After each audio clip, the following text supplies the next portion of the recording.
الشيطان الرجيم بسم الله الرحمن الرحيم إن الله وملائكته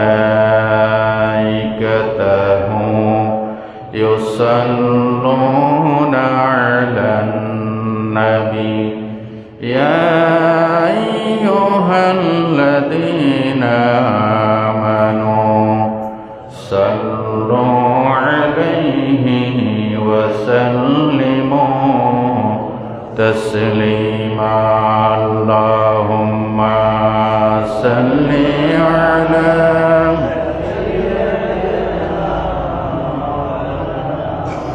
وعلى آل سيدنا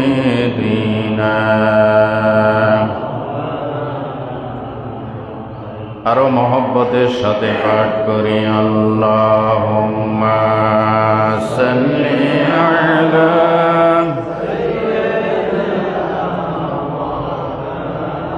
ওয়া আলা আলি সাইয়্যিদিনা বালাগাল উলা বিকামালিহি কাশাফাত দুজা بجماله حسنت جميع خصاله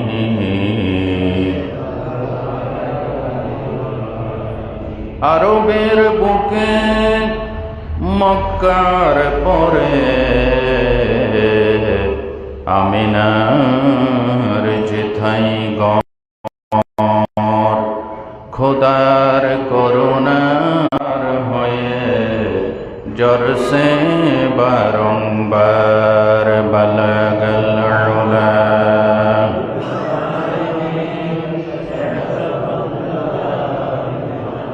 হাসনাত জামিউ খিসালিহি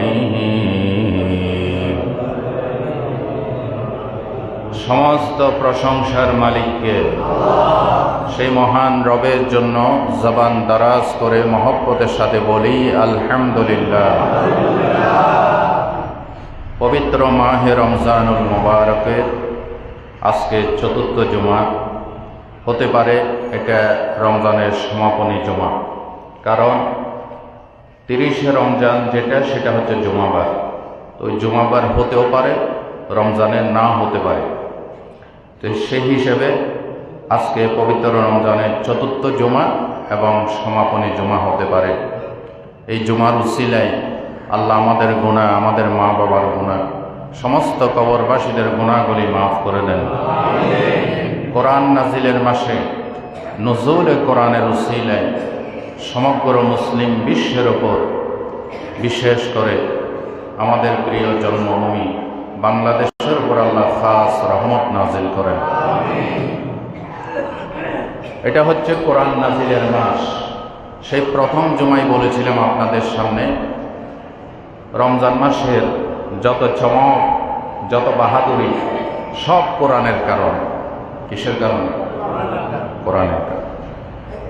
এই যে কিতাব কোরআন, এটাকে বলা হয় কালামুল্লাহ, আল্লাহর বাণী।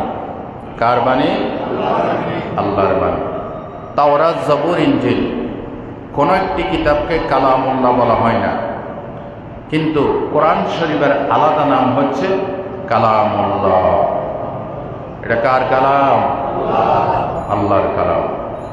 কিতাবের প্রতি ঈমান, এটা ঈমানের অবিচ্ছেদ্য অংশ। আল্লাহ যে কোরআন নাজিল করেছেন এটার উপরে ঈমান আনতে হবে, এবং এই কোরআন আমাদের প্রতি কিছু দাবি পেশ করেছে। যে দাবিগুলি যদি পূরণ না করা হয় তাহলে আমার ঈমান, আমার আমল সব কিছু মাইনাস হয়ে যাবে, কোনো যথার্থতা বহন করবে না। এই কোরআন বিশ্ববাসীর প্রতি কিছু দাবি নিয়ে এসেছে। নাম্বার 1, কোরআন থেকে যদি ফায়দা নিতে চান, প্রথমে কলবটাকে স্বচ্ছ করতে হবে, কলবটাকে নিষ্কলুষ করতে হবে। সত্য হৃদয়ে, সত্য গ্রহণের নেক নিয়তে যদি বসেন, তাহলে কোরআন আপনার সামনে হেদায়েতের দ্বারকে উন্মুক্ত করে দিবে। বলেন ইনশাআল্লাহ। কোরআন শরীফে আল্লাহ পাক বলেছেন, ইউদিল্লু বিহি কাসীরা ওয়া ইয়াহদি বিহি কাসীরা ওয়া মা ইউদিল্লু বিহি ইল্লাল ফাসিকিন। এই কোরআন দিয়ে আল্লাহ কাউকে গোমরা করেন, এই কোরআন দিয়ে আল্লাহ কাউকে হেদায়েত করেন। গোমরা কারা হবে? আল্লাহ নিজেই বলছেন ফাসিকিন, ফাসিকরা, যারা কোরআন থেকে সত্য গ্রহণ করতে চায় না, মন মানসিকতার ভিতরে কোরআনের বিদ্বেষ, তারা এই কোরআন শোনার পর হেদায়েত হবে না, গোমরা হবে। বলেন কি হবে? গোমরা হবে। প্রকৃতপক্ষে যারা মুত্তাকি হতে চায়, আল্লাহওয়ালা হতে চায়, তাদেরকে কোরআন হেদায়েত করবে, হেদায়েত করবে। তো সেজন্য মনটাকে নিষ্কলুষ করে বসতে হবে। আর আল্লাহ কি বলেছেন? ওয়াইজা কুরিয়াল কুরআনু ফাসতামিউ লাহু ওয়া আনসিতু লাআল্লাকুম তুরহামুন। যখন কোরআনের আলোচনা করা হয়, কান মন লাগিয়ে শোনো, এটা কোরআনের আদব। তাহলে কি হবে? আল্লাহ তোমাদের উপর রহমত বর্ষণ করবে। সুবহানাল্লাহ। বিশ্ববাসীর প্রতি কোরআনের প্রথম নাম্বার দাবি, কোরআনের প্রতি ঈমান আনা। কোরআনের প্রতি কি আনা? ঈমান আনা। ঈমান শুধু আল্লাহর উপরে নয়, শুধু রাসূলের উপরে নয়, বরং কিতাবের প্রতি, বিশেষ করে সর্বশেষ কিতাব কোরআনের প্রতি পরিপূর্ণ ঈমান লাগবে। আর নয় আপনি ঈমানদার হতে পারবেন না। দেখেন আল্লাহ কি বলেন। আল্লাহ রাব্বুল আলামিন সূরাতুল বাকারা 285 নম্বর আয়াতে বলেন, আমানার রাসূলু বিমা উনজিলা ইলাইহি মির রাব্বিহি ওয়াল মুমিনুন কুল্লুন আমানা বিল্লাহি ওয়া মালাইকাতিহি ওয়া কুতুবিহি ওয়া রুসুলিহি। বলেন আল্লাহু আকবার। আল্লাহ পাক বলেন, রসুল নিজে ঈমান এনেছেন বিমা উনজিলা ইলাই, রসুলের উপর যেটা নাজিল হয়েছে এটার উপর নবী নিজে ঈমান এনেছেন। ওয়াল মুমিনুন, ঈমানদাররা ঈমান এনেছে। কুল্লুন আমানা বিল্লাহ, এরা প্রত্যেকে আল্লাহর উপরে, রসুলের উপরে, কিতাবের উপরে ঈমান এনেছে। একটু লক্ষ্য করেন, নবীর উপর যে কিতাব নাজিল হয়েছে, আল্লাহ বলেন নবী নিজেও এই কিতাবের উপর ঈমান আনা বাধ্যতামূলক। কারণ কোরআনের উপর ঈমান আনা ছাড়া নবী হওয়া যাবে, নবী হওয়া যাবে না। কোরআনকে পরিপূর্ণ বিশ্বাস ছাড়া ওলি হওয়া যাবে না, মুসলমান হওয়া যাবে না, কিছুই হওয়া যাবে না। এই আয়াতটা সূরা বাকারার সর্বশেষ দুটি আয়াতের ভিতরে একটি আয়াত। এই আয়াতের ভিতরে নবীজিকে কোরআনের উপর ঈমান আনার নির্দেশ দেওয়া হয়েছে। এই জন্যই এই আয়াতের এত বেশি ফজিলত। আমার নবী বলেন, যে ব্যক্তি রাত্রি বেলায় এই দুটি আয়াত তেলাওয়াত করবে, কাফাতাহু, এই দুটি আয়াত তার তাহাজ্জুদের বিকল্প হিসেবে যথেষ্ট হয়ে যাবে। তাহাজ্জুদ পড়লে তো আরো ভালো। যদি আমানার রাসূল থেকে সূরা বাকারার লাস্ট পর্যন্ত তেলাওয়াত করে ঘুমান, পরিপূর্ণ তাহাজ্জুদের সওয়াব পেয়ে যাবে। ভালো করে বলেন। এই আয়াতের ভিতরে আল্লাহ বলছেন নবী নিজেও কোরআনের উপর ঈমান আনা বাধ্যতামূলক। আল্লাহ রাব্বুল আলামিন সূরাতুন নিসার 136 নম্বর আয়াতে বলেন, ইয়া আইয়ুহাল্লাযীনা আমানু আমিনু বিল্লাহি ওয়া রাসূলিহি ওয়াল কিতাবিল্লাযী আনজালা মিন ক্বাবল। আল্লাহ তাআলা বলেন, ওহে বিশ্বাসীগণ, ঈমান আনো আল্লাহর উপরে এবং ওই কিতাবের উপরে যেটা নবীর উপর নাজিল হয়েছে, এবং ওই সমস্ত কিতাবের উপরে যেটা পূর্ববর্তী নবীদের উপরে নাজিল হয়েছে। বলেন আল্লাহু আকবার। সম্মানিত ভাইরা, এই জন্য কোরআনের প্রথম দাবি হলো বিসমিল্লাহর পা থেকে শুরু করে মিনাল জিন্নাতি ওয়ান নাসের সিন পর্যন্ত প্রত্যেকটি কোরআনের বিধানের উপরে ঈমান আনতে হবে। নাকি কিছু বিশ্বাস করবেন, কিছু করবেন না? এর কোনো সুযোগ? আরো জোরে বলতে হবে, এর কোনো সুযোগ? ঈমান আনতে হলে পুরা ইসলামের উপর, পুরা কোরআনের উপর ঈমান আনতে হবে। আর কাফের হওয়ার জন্য পুরা কোরআনকে অস্বীকার করা লাগে না। কাফের মুরতাদ হওয়ার জন্য কেউ যদি বলে বিসমিল্লাহর এই বাটা আমি স্বীকার করি না, মানি না, সাথে সাথে ইসলাম থেকে খারেজ হয়ে বহু গোমরাহির বহু দূর পর্যন্ত পৌঁছে যাবে। ঠিক কিনা বলেন? এই জন্য কোরআনের প্রত্যেকটি বিধানের উপর ঈমান আনতে হবে। আমরা ঈমান আনছি কিনা? আরো জোরে বলেন। আল্লাহ আমাদের যদি কারো ঈমানের ঘাটতি থাকে, তাকে তার গুনাহগুলি মাফ করে দিয়ে পরিপূর্ণভাবে কোরআন শরীফের উপর ঈমান আনার তৌফিক দান করেন। নাম্বার 1 দাবি, বিশ্ববাসীর প্রতি কোরআনের দাবি, কোরআনকে পরিপূর্ণভাবে ঈমান আনতে হবে। 2 নম্বর দাবি, ঈমান আনার পর কোরআন নিয়ে, আল্লাহর বাণী নিয়ে কোনো সন্দেহ করা যাবে না। কোরআনের দাবি, ঈমান যেহেতু এনেছো, আমি কিতাবকে, আমি কোরআনকে নিঃসন্দেহ সন্দেহাতীতভাবে আমাকে আল্লাহর কিতাব হিসেবে বিশ্বাস করো। আমাদের ভিতরে কিছু লোকেরা আছে, মুরব্বীর কথাই দ্বিমত নাই, লিডারের কথাই দ্বিমত নাই, পীর সাহেবের কথাই দ্বিমত নাই, কিন্তু কোরআনের কথাকে মনে প্রাণে বিশ্বাস করতে পারে না। আছে, কিছু আছে, সন্দেহ করে। ও হুজুরে মনে হয় ওয়াজের নামে রাজনীতি করতেছে, হুজুরে ওয়াজের নামে, তাফসিরের নামে ভুল বানোয়ার তাফসির করতেছে, সন্দেহ করে কিনা? কিছু লোকেরা আছে হুজুরের ভুল তত্ত্বে আসে, তাকে যদি জিজ্ঞাসা করা হয় বিসমিল্লাহির রহমানির রহিমের তাফসির করেন, 1st ডিভিশনে কয়েকটা লেটার নিয়ে ফেল মারবে। এরা হুজুরের ভুল তত্ত্বে আসে। ঠিক কিনা বলেন? আচ্ছা আপনারা বলেন, ইঞ্জিনিয়ার একটা বিল্ডিংয়ের প্ল্যান করেছে, সাম্পানের নৌকার মাঝি এসে যদি বলে প্ল্যানে ভুল হয়েছে, আপনারা কি বলবেন? পাগল। কি বলবেন? ডাক্তার প্রেসক্রিপশন করেছে, রিক্সার ড্রাইভার এসে যদি বলে আপনি এখানে ইঞ্জেকশন দিয়েন না, ট্যাবলেট দেন, কি বলবেন? পাগল। হয় পাগল না হয় মাতাগল, দুইটার থেকে। বেটা তুমি তো তাফসিরই বুঝো না, তুমি তো ব্যাখ্যাই বুঝো না, কোনটা ব্যাখ্যা কোনটা অপব্যাখ্যা, তুমি কেমনে হুজুরের ভুল ধরতে আসো? ঠিক কিনা বলেন? তার মানে সন্দেহ। কোরআন নিয়ে কোনো সন্দেহ করা যাবে না। দেখেন, কোরআন শরীফের প্রথম পৃষ্ঠাটা উল্টান, সূরাতুল ফাতিহা, আরেকটা পৃষ্ঠা উল্টান, সূরাতুল বাকারা। আল্লাহ প্রথম পৃষ্ঠায় সূরা বাকারাতে সন্দেহ দূর করার জন্য ক্লিয়ারলি আল্লাহ পাক পরিষ্কারভাবে এই কথাটা ব্যক্ত করেছেন। পড়েন সবাই। আলিফ লাম মিম যালিকাল কিতাবু লা রাইবা ফীহি হুদাল লিল মুত্তাকিন। যালিকাল কিতাব লা রাইবা ফীহি, this is the book in which there is no doubt. এটি এমন একটি কিতাব যেটাতে সন্দেহের কোনো অবকাশ নাই। কোরআন থেকে হেদায়েত নেওয়ার জন্য কোরআনকে সন্দেহাতীত কিতাব হিসেবে মানতে হবে। কোরআনের দাবি, আমার ভিতরে কোনো সন্দেহ নাই, এটা বিশ্বাস করে আমার উপরে ঈমান আনো। সুবহানাল্লাহ।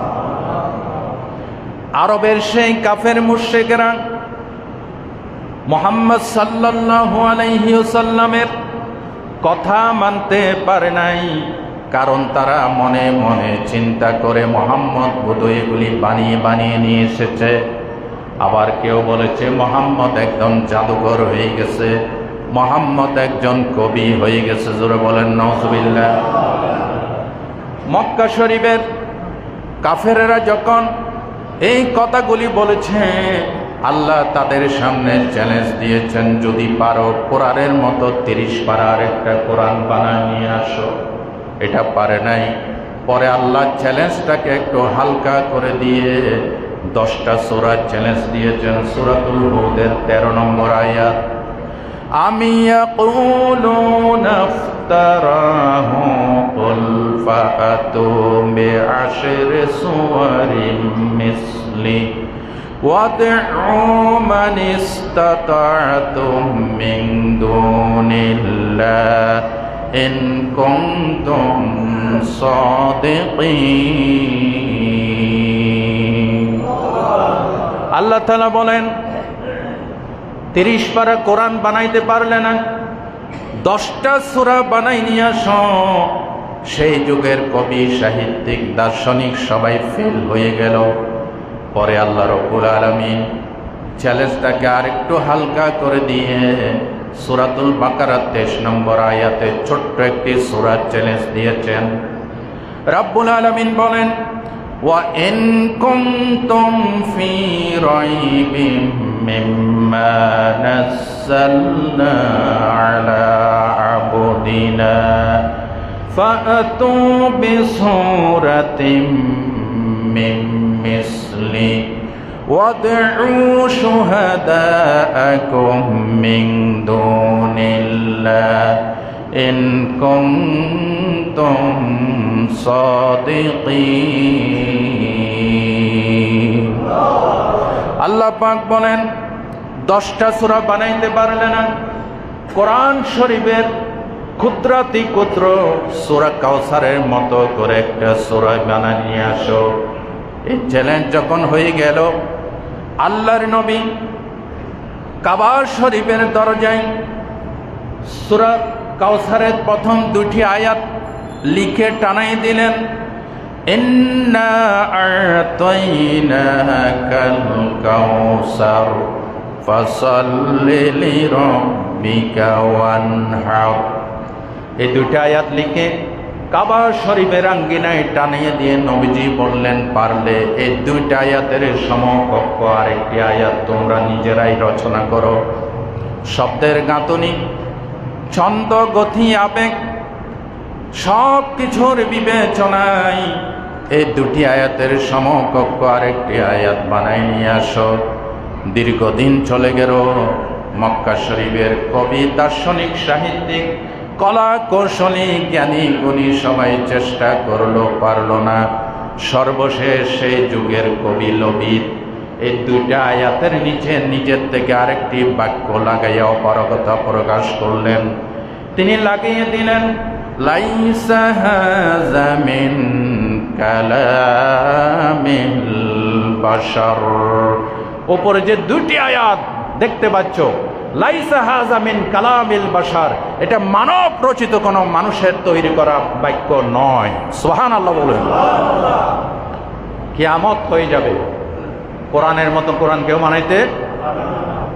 আল্লাহ রাব্বুল আলামিন সূরাত বানী ইসরাঈলের 88 নম্বর আয়াতে বলেন, قُلْ لَئِنِ اجْتَمَعَتِ الْإِنسُ وَالْجِنُّ عَلَىٰ أَن يَأْتُوا بِمِثْلِ هَٰذَا الْقُرْآنِ। বলেন আল্লাহু আকবার।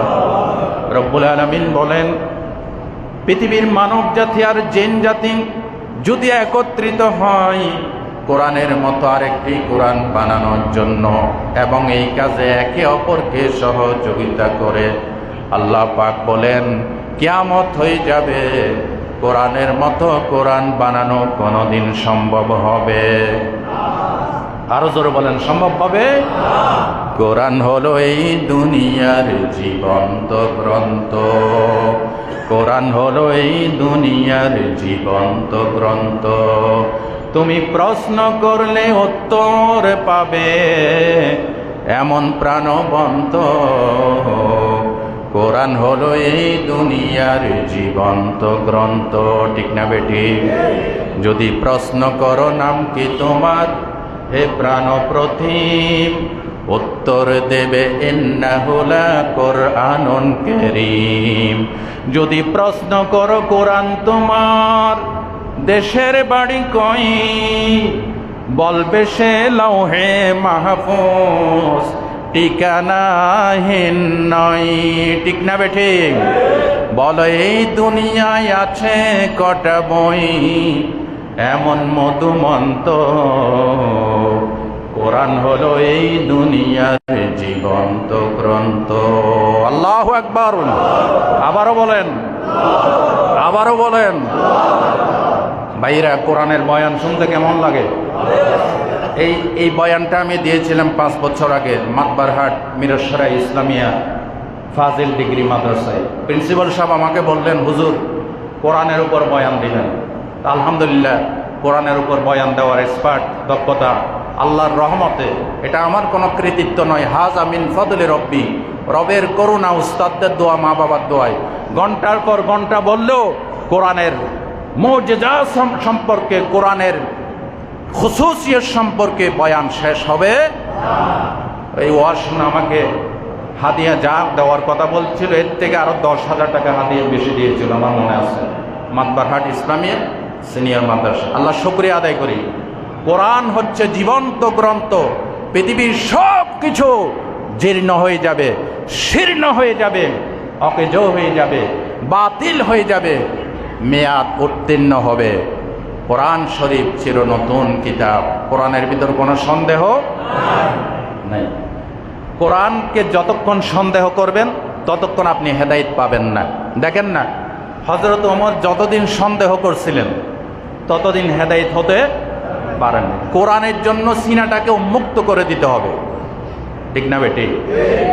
রাসূলুল্লাহ কাবা শরীফের প্রান্তরে একা একা নামাজ পড়ছেন, সূরা হাক্কা তেলাওয়াত করছেন।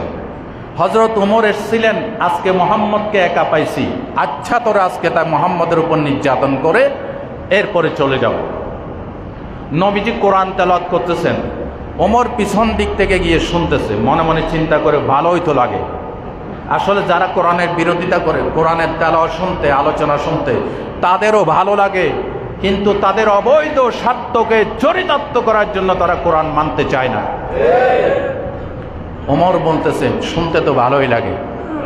এক পর্যায়ে শুনতে শুনতে হযরত ওমর বলতেছে, নিশ্চয়ই এত সুন্দর সুন্দর কথাগুলি মুহাম্মদকে কোন জিনে শিখাই দেয়। আসলে কি জিনে শিখায়?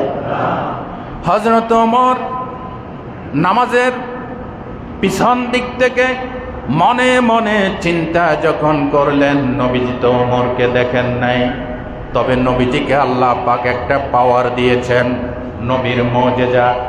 আমরা সামনে দেখি, পিছনে দেখি না। নবীজি সামনে যত দূর দেখতেন, পিছনে তত দূর দেখতেন।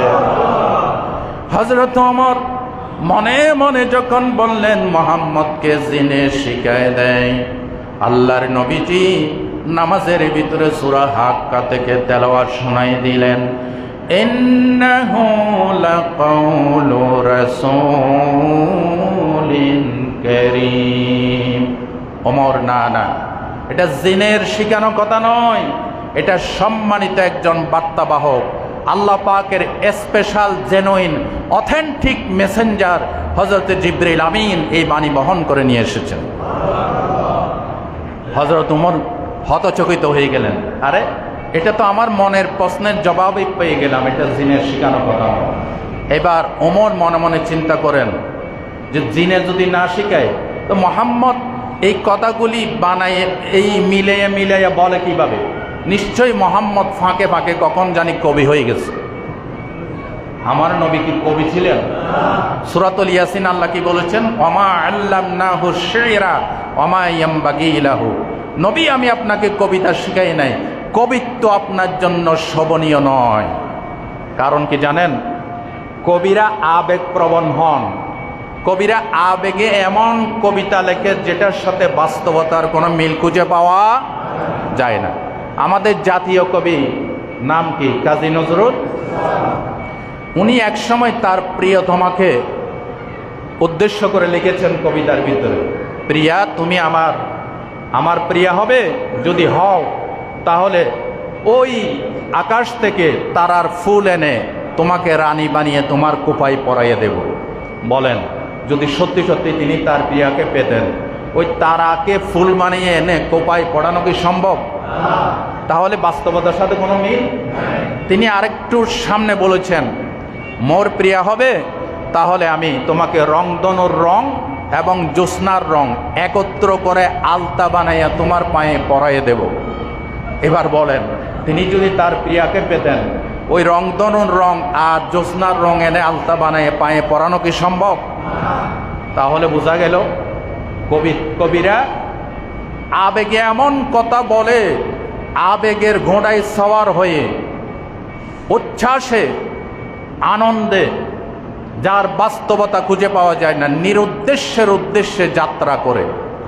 পারস্যের এক কবি ছিল, কবি হাফিজ। তিনি তার কবিতায় লিখেছেন তার প্রিয়তমাকে উদ্দেশ্য করে, যদি তুমি আমার প্রিয়া হও, সমরকন্দ ও বুখারা, কবিতার একটা ছোট্ট অংশ, এই সমরকন্দ এবং বুখারা এই দুইটা রাজ্য আমি তোমার নামে বিলাই দেব। এই কবিতা শুনে তখন ওই দেশের রাজা ছিলেন তৈমুর রং। তৈমুর রং বললেন, বেটা তার প্রিয়তমাকে পাওয়ার জন্য গলায় দড়ি দিয়ে মরুক, আমার কিচ্ছু আসে যায় না, আমার রাজ্য সমরকন্দ এবং বুখারা বিলাই দেওয়ার অধিকার তাকে কে দিয়েছে? ঠিক কিনা? ধরে নিয়ে আসো। তো পুলিশ যখন পাঠাইছে, কবি মানুষ তো বুঝে গেছে, পথে পথে কায়দা করে রাখছে। তো বেটা তুমি কবিতা লিখছো, তোমার প্রিয়াকে পেলে সমরকন্দ ও বুখারা, সমরকন্দ এবং বুখারা বিলাই দিবে, আমার রাজ্য বিলাই দেওয়ার অধিকার কে দিয়েছে? ও যাহাবো না, আপনি কবিতা কি শুনেছেন? বলে তোমার কবিতার লাইন তো এরকম ছিল। কেন? আমি এটা বলি নাই, আমি বলেছি আমার প্রিয়তমাকে যদি পাই, সমরকন্দ ও খুরমারা, আমার প্রিয়তমাকে পাইলে আমি 1 মণ চিনি 2 মণ খুরমা বিলাই দেবো, এটা লিখছি আমি। এই হচ্ছে কবিদের অবস্থা। তাহলে বোঝা গেল কবিরা যেটা বলে বাস্তবতার সাথে সেটার কোনো মিল খুঁজে পাওয়া যায় না। কত কবি পাগল হয়ে গেছে বাংলাদেশে, মাটা চুল সব যাইয়া ইন্টারন্যাশনাল এয়ারপোর্ট। এরপরে পাগল হইতে হইতে এমন পর্যায়ে পাগল হয়েছিল, বলে ফজরের আজান যখন শুনি মনে হয় বেশ্যা তার খরিদ্দার ডাকতেছে। বলছে কিনা? সেই স্বৈরাচারদের দোসর কবি শামসুর রহমান এই কথা বলেছিল। বাংলাদেশের ঢাকা বিশ্ববিদ্যালয়ে মসজিদের পাশে তার কবর রচনা করতে চেয়েছিল, কিন্তু এদেশের তৌহিদি জনতা এটা প্রতিরোধ করেছে। ঠিক কিনা বলেন? জি, বসে আউট কোনো কথা বলছেন, বসে।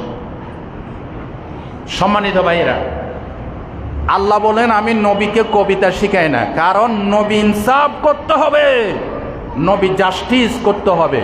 নবী যদি কবি হন, আবেগপ্রবণ হন, নবীজি জাতির উপরে জাস্টিস করতে পারবে না, ইনসাফ করতে পারবে না। ঠিক কিনা বলেন? এই জন্য আল্লাহ বলেন আমি নবীকে কবিতা শিখাই।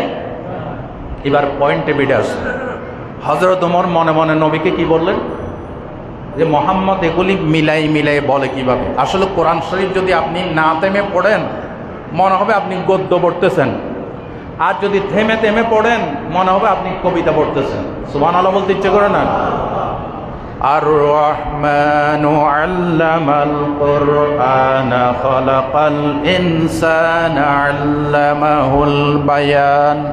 থামলাম না, মনে হচ্ছে আমি গদ্য বললাম, আর যদি থেমে থেমে পড়ি আর রহমান আল্লামাল কুরআন খালাকাল ইনসান আল্লামাহুল, মনে হলো যেন কবিতা পড়লাম। সুবহানাল্লাহ বলতে ইচ্ছে করে না?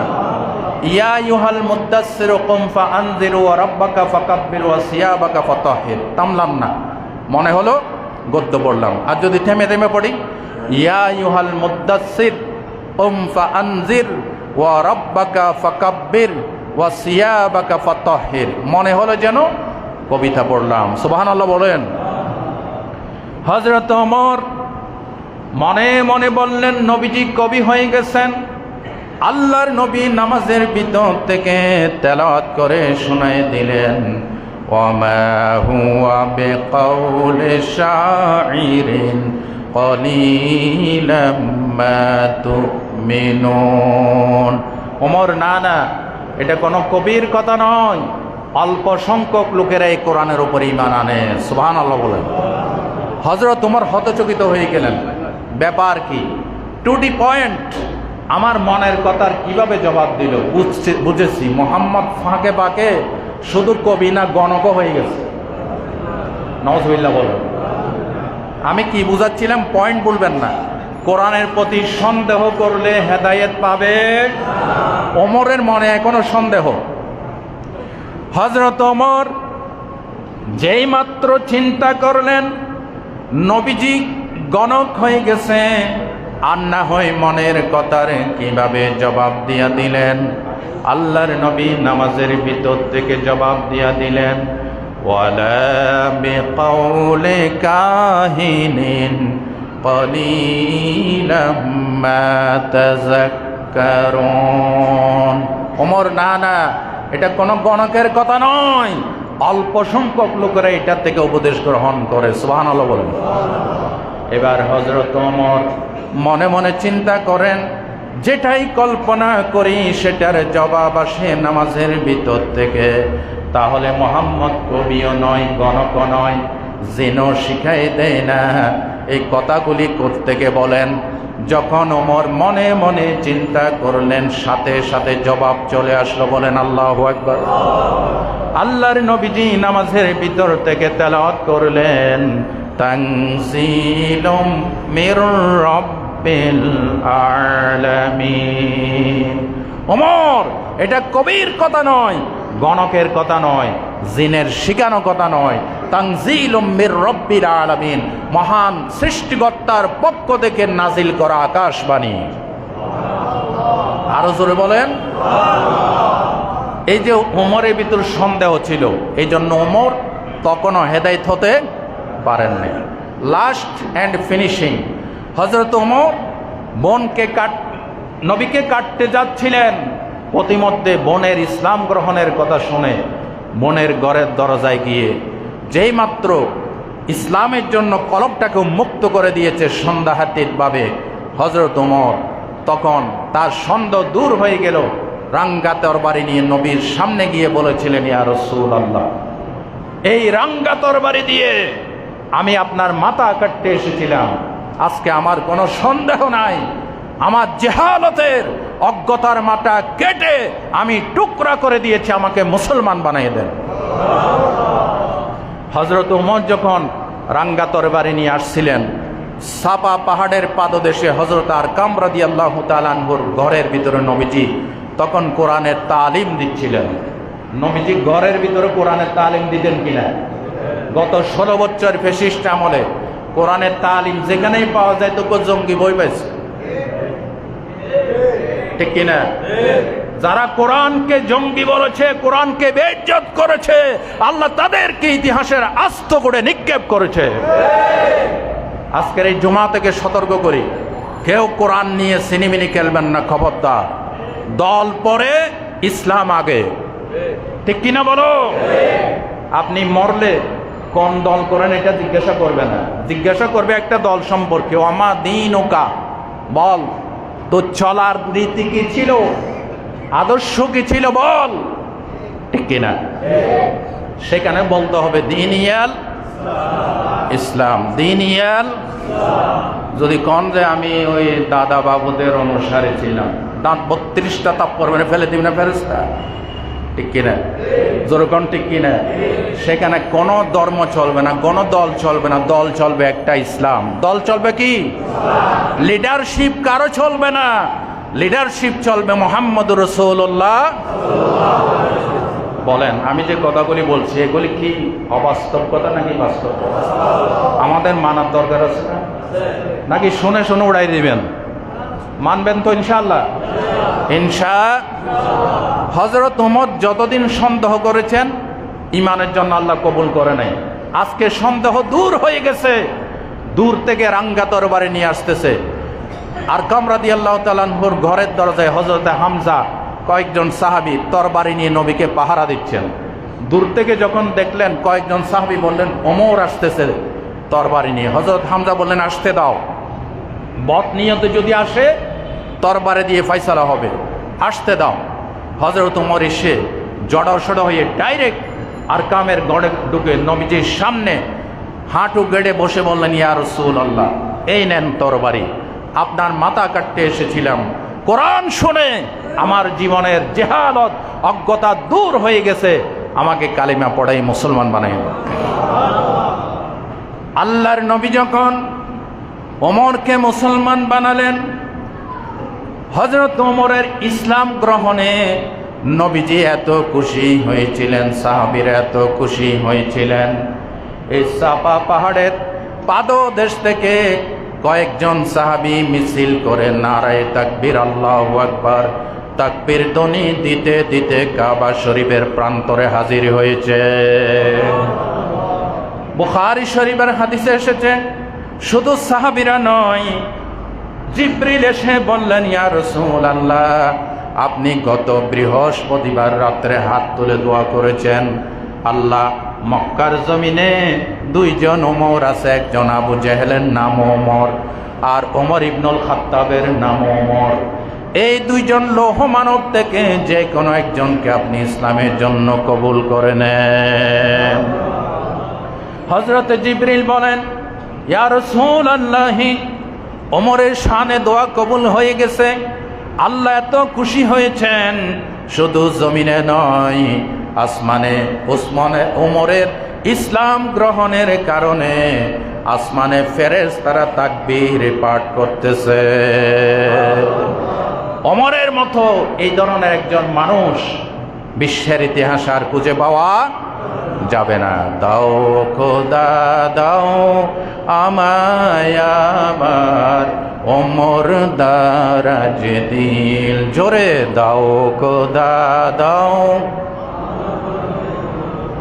ওমর দারাজ দিল, দাও আলীর মতো বীর সেনানি, আলীর মতো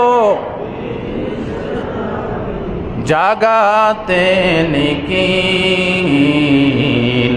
দাও খোদা দাও আমায় আবার ওমর দারাজ দিল, হামজাকে দাও গরে গরে জীবন দিতে অকাতরে, আমার কাবা ভাঙতে এলে, আমার কাবা ভাঙতে এলে পাঠাও আবাবিল, দাও খোদা দাও আমায় আবার ওমর দারাজ দিল। মারহাবা বলেন। কোরআন নিয়ে যতক্ষণ সন্দেহ করবেন ততক্ষণ কোরআন আপনাকে হেদায়েত করবে। আপনাদের কোনো সন্দেহ আছে? বিশ্ববাসীর প্রতি কোরআনের দাবি, আমাকে সন্দেহাতীত কিতাব হিসেবে মেনে নাও। কোরআনের 3 নম্বর দাবি, কোরআন বলে তোমরা যারা ঈমান এনেছো আমাকে নিয়ে হাসি ঠাট্টা করো না, ঠাট্টার পাত্র বানাইও না। সুবহানাল্লাহ বলতে ইচ্ছে করো না? সেই যুগের কাফেরেরা আল্লাহর নবী যখন কোরআন তেলাওয়াত করতেন তখন কি বলতেন? সূরাতুল ফুরকানের 32 নম্বর আয়াত, وَقَالَ الظَّالِمُونَ إِن تَتَّبِعُونَ إِلَّا رَجُلًا مَسْحُورًا। আরে আমরা তো কোরআন শুনি নাই, একজন জাদুকরের কথা শুনেছি। নাউজুবিল্লাহ বলেন। আবার তারা কি বলতো?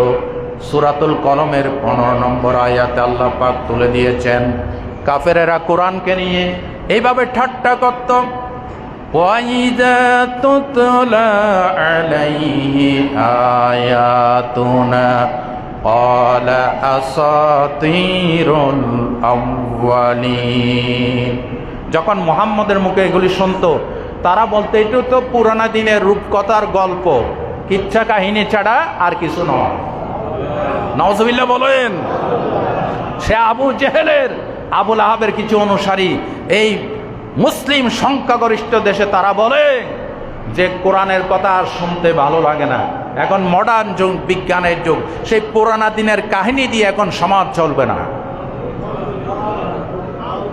বলে বলে নাকি আমি বানাই বলতেছি? অনেক ক্ষেত্রে আমাদেরকে বাধা সৃষ্টি করে বিভিন্ন মাহফিলে, হুজুর এটা বলা যাবে না, ওইটা বলা যাবে না। আবার এমন মাহফিলে যায়, মাহফিল কমিটি বলে হুজুর আমাদের সমাজে মদের সমস্যা, মদ নিয়ে আলোচনা করবেন, জানার সমস্যা জানা নিয়ে আলোচনা করবেন, যেটা সমস্যা সেটা উত্তরণ করতে হবে। আবার কিছু কিছু মাহফিল কমিটি আছে বলে হুজুর এটা বলা যাবে না, ওইটা বলা যাবে না। আর আল্লাহ কি বলেছেন, ইয়া আইয়ুহার রাসূল বাল্লিগ মা উনজিলা ইলাইকা মির রাব্বিক, হে রাসূল আপনার উপর যা নাজিল করেছি আপনি মানুষের দুয়ারে দুয়ারে কানে কানে পৌঁছায় দেন। ওয়া ইন বাল্লাগতা ওয়া ইন লাম ফামা বাল্লাগতা রিসালাতা, আপনি যদি ভয় করেন না পৌঁছান, রিসালতের দায়িত্ব কিছুই আপনি পালন করলেন না। কে বলেছেন? কে বলেছেন? কিছু কিছু ভাইরা বলে কোরআন দিয়ে এগুলি চলবে না। আল্লাহ তাদেরকে হেদায়েত নসিব করে দেন। আরো জোরে বলেন না আমিন। কোরআন দিয়ে যদি চলে, চুরি যদি বন্ধ হয়ে যায়, দেশ সুন্দর হবে নাকি হবে না? আমাদের এমপি, নতুন এমপি হাসনাত আব্দুল্লাহ, তার কাছে কত কেজি খেজুর আসছিল? যে 200 কেজি। 200 কেজি খেজুর কিভাবে জনতার সামনে পেশ করতে হয়, কিভাবে বন্টন করতে হয়, হাসনাত আব্দুল্লাহ থেকে সমস্ত দলের এমপিরা শিখে নেন। ঠিক কিনা বলেন? এই ধরনের গত ফ্যাসিস্ট আমলে বস্তার বস্তা রিলিফের ত্রাণ সামগ্রী, তেল, করোনা যখন চলছিল তেলের বোতল পাওয়া গেছে, তারপরে জনগণের সম্পদ পাওয়া গেছে চোখের তলায়। ঠিক কিনা বলেন? সুতরাং তোমরা কেন যে এই কথাগুলি বলে পাবলিক বুঝতে পারে যে পুরানা কাহিনী দিয়ে সমাজ চলবে না, চুরি যদি বন্ধ হয়ে যায় তোমাদের এই অবৈধ ডান্ডাগিরি, মাস্তানগিরি, চাঁদাবাজ এগুলি চলবে না, যার কারণে তোমরা কোরআন প্রতিষ্ঠিত হতে দাও না। ঠিক কিনা বলেন? আমরা কোরআন প্রতিষ্ঠা চাই কিনা? আল্লাহ বলেন আমি কোরআন প্রতিষ্ঠা চাই, মোহাম্মদ বলে আমি কোরআন প্রতিষ্ঠা চাই। এখন আপনি মুসলমান হলে আপনি কোনটা বলবেন? কি চান? কি চান? কোরআন প্রতিষ্ঠা। আল্লাহ দাপে দাপে, স্তরে স্তরে আমাদের এই বাংলাদেশ সহ গোটা বিশ্বে কোরআনের জোরের আইন, ডাকাতির আইন, মামলা মোকদ্দমায়, বিচারে ফয়সালায়, সব জায়গায় কোরআনের আইনগুলি যাতে আমরা বাস্তবে রূপ দিতে পারি। বলেন ইনশা? বলেন ইনশা? এরা বলে মোহাম্মদ এগুলি তো কোরআন শোনায় না, এগুলি রূপকথার গল্প, আসাতিরুল আউয়ালিন বলা হয়, পূর্বের যুগের রাজা কাহিনীদের কিচ্ছা কাহিনী। আপনারা বলেন এগুলি কি কোন পুরানা দিনের কিচ্ছা কাহিনী? এগুলি কার বাণী? আল্লাহর বাণী। কোরআন বলে বিশ্ববাসী আমাকে নিয়ে ঠাট্টা করো না, তাহলে তোমার হেদায়েত নসিব। চতুর্থ নম্বর, কোরআনের দাবি বিশ্ববাসী তোমরা আমাকে আইনের কিতাব হিসেবে মেনে নাও। আমি শুধু নামাজের তেলাওয়াতের জন্য আসি নাই, আমার ভিতরে তোমার ব্যক্তি, পরিবার, সমাজ, রাষ্ট্রের প্রয়োজনীয় আইনগুলি আল্লাহ পাক আমার ভিতরে বয়ান করেছেন। কথা ঠিক কিনা বলেন? রব্বুল আলামিন সূরাতুন নাহলের 59 নম্বর আয়াতে বলেন, وَنَزَّلْنَا عَلَيْكَ الْكِتَابَ تِبْيَانًا لِكُلِّ شَيْءٍ, হেদায়েতের সর্বশেষ গ্রন্থ হিসেবে আমি কোরআনের সিনার ভিতরে আল্লাহ রব্বুল আলামিন খুলে খুলে সবকিছু বয়ান করে দিয়েছেন। রব্বুল আলামিন সূরাতুন নিসার 105 নম্বর আয়াতে বলেন, ইন্না আনজালনা ইলাইকাল কিতাবা বিল হক লিতাহকুমা বাইনান নাসি বিমা আরাকাল্লাহ। নবী, আপনার প্রতি সত্য সহকারে একটা কিতাব নাজিল করেছি, লিতাহকুমা বাইনান নাস, মানুষের ভিতরে আপনি ন্যায় ইনসাফ করার জন্য, বিচার ফয়সালা করার জন্য। জোরকান সুবহানাল্লাহ। কোরআনের প্রতি জাতি কি আচরণটা করলো? মানলাম না এই কোরআন ব্যক্তিতে, মানলাম না বিচারে, মানলাম না ব্যবসা বাণিজ্যে, কোথাও মানলাম না। সারা জীবন কোরআনের বিরোধিতা করলাম, মানুষ মরলো। একজেল কোরআন, 30 পারা কোরআন হুজুরের হাতে তুলে দিয়ে কয়, হুজুর একটু একটু হাদিয়া করে দেন, ইসকাত করে দেন, আল্লাহ তার গুনাহগুলি মাফ করে দিবে। এই ধরনের মাস্তান, এই ধরনের পাগল, এই ধরনের বিবেকহীন মুসলমান আর কেউ হতে। এই ধরনের কোন সিস্টেম কোরআন কিতাবে নাই, কোন ফতোয়ার কিতাবে নাই।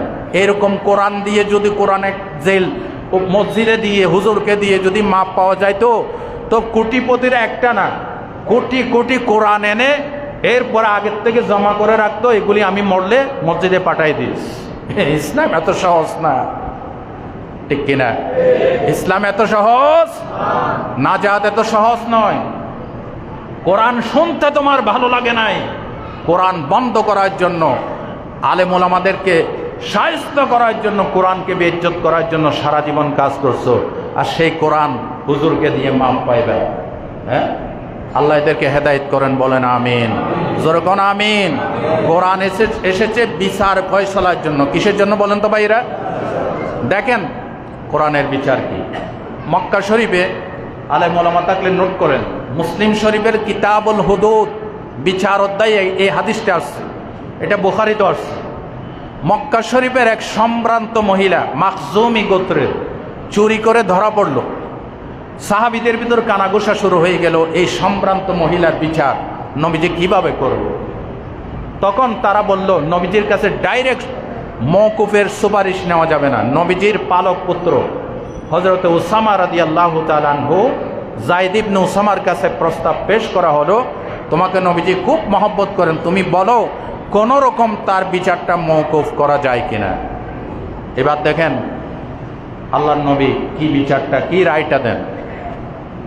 হাদিস শরীফে এসেছে, এই কথা শোনার পর আল্লাহর নবী বললেন, ইয়া উসামা আতাশফাউ ফি হাদ্দিম মিন হুদুদিল্লাহ।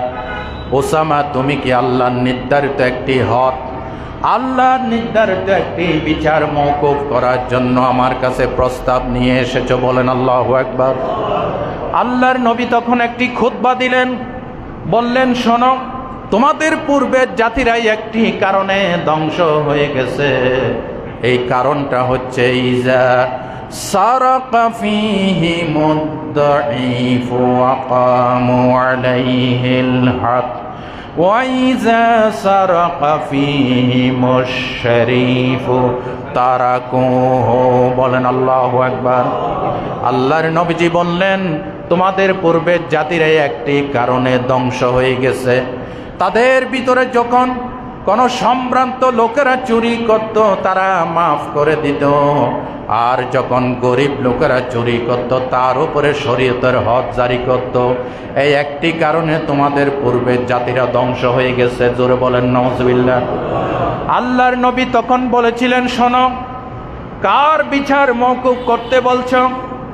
লাউ আন্না ফাতিমাতা বিনতা মুহাম্মাদিন সাল্লাল্লাহু আলাইহি ওয়াসাল্লাম সারিকাত লাকাতাতু ইয়াদাহা। যায়েদ, শোনো, কার বিচার মওকুফ করার কথা বলো? আমার কন্যা ফাতেমাও যদি চুরি করে ধরা পড়ে, আল্লাহর কসম, লাকাতাতু ইয়াদাহা, আমি মুহাম্মদ আমার কন্যা ফাতেমার হাত কেটে দেব। আল্লাহু আকবার, নারায়ে তাকবীর। আর আজকে চুরি করে ধরা পড়ে চট্টগ্রামের খাগড়াছড়ির এসপি সাহেব বলে, হ্যাঁ। তুমি কারে ধরছো? ধরছি তো বল্টু মিয়ারে। স্যার, তাকে ছেড়ে দেন। কর বেটা, অস্ত্র সহ ধরছি। চাকরি যদি টিকাতে চান, অস্ত্র সহ ছেড়ে দেন। ঠিক কিনা বলো?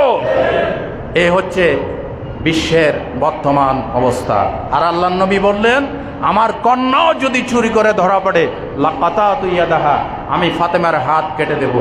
তুমি এই মহিলার বিচার মওকুফ করতে বলো আমাকে? আল্লাহু আকবার বলেন। সুতরাং কোরআনের দাবি বিশ্ববাসীর প্রতি, আমাকে আইনের কিতাব হিসেবে মেনে নাও। কোরআন, যে কোরআন চলবে নামাজে, সেই কোরআন চলবে সমাজে। আরো জোরগণ বলেন, যে কোরআন চলবে নামাজে, সেই কোরআন চলবে। কোরআন আমাদের সংবিধান, কোরআন আমাদের জীবন বিধান। কোন সন্দেহ আছে? কোরআন আমাদের সংবিধান, কোরআন আমাদের জীবন বিধান। কোরআন সুন্নাহ ছাড়া অন্য কিছু মানলে তাকে বেনামদের ঈমান, তাকে বেনামদের ঈমান। কোরআন আমাদের কোরআন আমাদের জীবন বিধান। আল্লাহ আমাদেরকে বুঝার তৌফিক দান করেন। আরো জোরে বলেন আমিন। আমি আমার অন্তরের অন্তঃস্থল থেকে গণপ্রজাতন্ত্রী বাংলাদেশ সরকারের নতুন প্রধানমন্ত্রী জনাব তারেক রহমানকে ধন্যবাদ জানাই। মোস্ট ওয়েলকাম বলছি। তিনি প্রথম পার্লামেন্টের প্রথম অধিবেশনে স্পিকারের পিছনে ক্যালিগ্রাফি লাগিয়েছেন, লা ইলাহা মুহাম্মাদুর।